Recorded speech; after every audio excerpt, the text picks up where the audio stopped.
Stenowalebabu welcomes you. Shorthand dictations in male and female voice from all sources like magazines, speeches, and editorials at various speeds up to 120 WPM for various departments like SSC, DSSSB, CRPF, Delhi Police, etc. Please like, share and subscribe the channel. Thank you. Exercise number 17.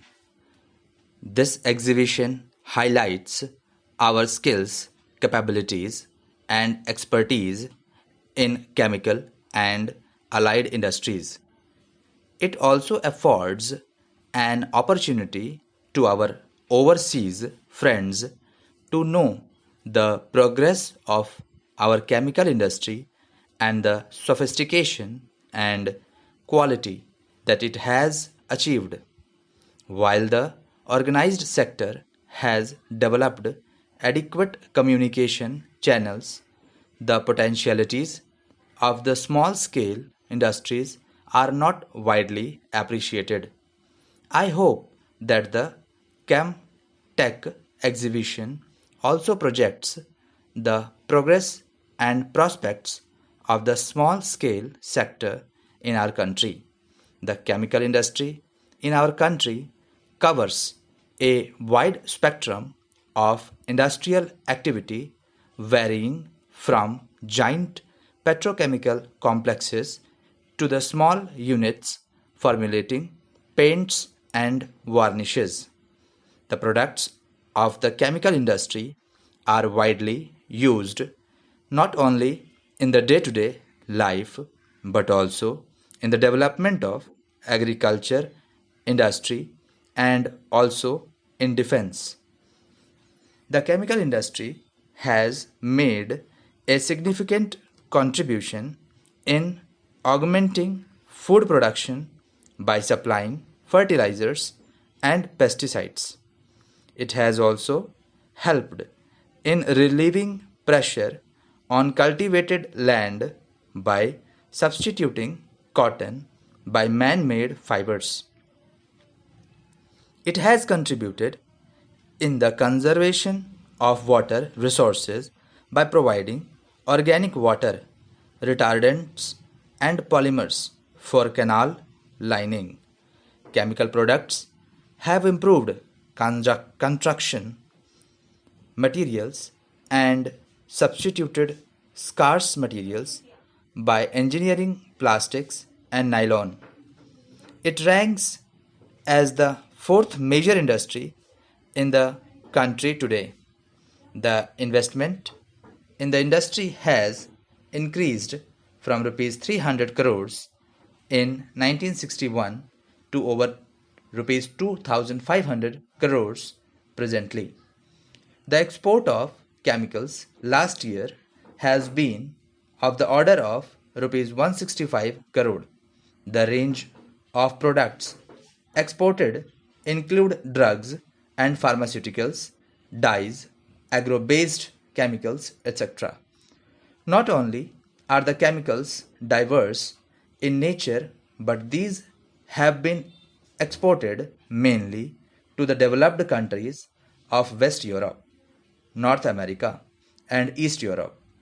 This is a proof of the sophisticated products made by this industry and to the high standards of quality. As one who has attended to farming in a drought-prone district, I know for certain that the fertilizer costs to the farmer have neither come down nor has he been assured of its timely supply. I am mentioning this to highlight that the ultimate end user, the farmer, in the villages and the average citizens should have the demonstrated benefit of your skills, technical knowledge, organizing abilities in the form of cheaper fertilizers, pesticides, drugs and farm pharmaceuticals. This shall lead to further growth there. The chemical industry is technology intensive and there is need for continued research and development in the process and equipment field. The technologies involved are multidisciplinary and fast changing, necessitating continuous research and development effort to enable the industry not only to keep abreast of the latest developments abroad but also introduce new products, processes, and materials of construction.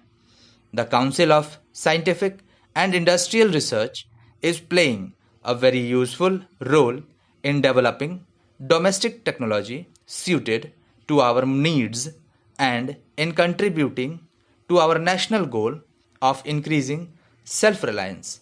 It is equally gratifying to note that a large number of units in the drugs, pharmaceuticals, and chemical industries have set up research and development laboratories. As you are aware, my government is bestowing special attention to the rural development, maximization of employment opportunities, and decentralized industrial development. If the rural incomes are to be plowed back into industries, it must be preceded by some well demonstrated examples of plants located in the rural areas and processing agricultural materials to bring the benefit of steady price for the farm produce and a share in the value added by processing, along with agro engineering and agro processing units have to be developed in the rural areas. I am sure chemical process plant manufacturers will play their rightful role in this regard. The chemical industries, by their very nature, pose problems of industrial hygiene not only to the workers of the industry but also health hazards to the community arising from pollution and disposal of effluents. There is urgent need to devote greater attention to disposal of industrial wastes. Indeed, valuable raw materials could also be recovered from such wastes. Greater attention needs to be focused on effective recycling of industrial wastes, production of fertilizers from sewage, and spent wash of sugar distillers, etc. Effective pollution control cannot be brought about only through legislation.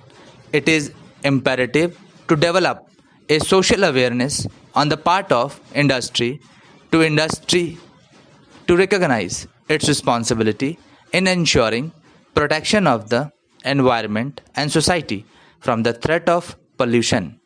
A number of agricultural crops and raw materials could form the feedstock for several cottage and small scale chemical industries such as oilseeds, hides and skins, bamboo products, etc. What is required is fabrication and distribution of inexpensive equipment suited to the appropriate level of technology.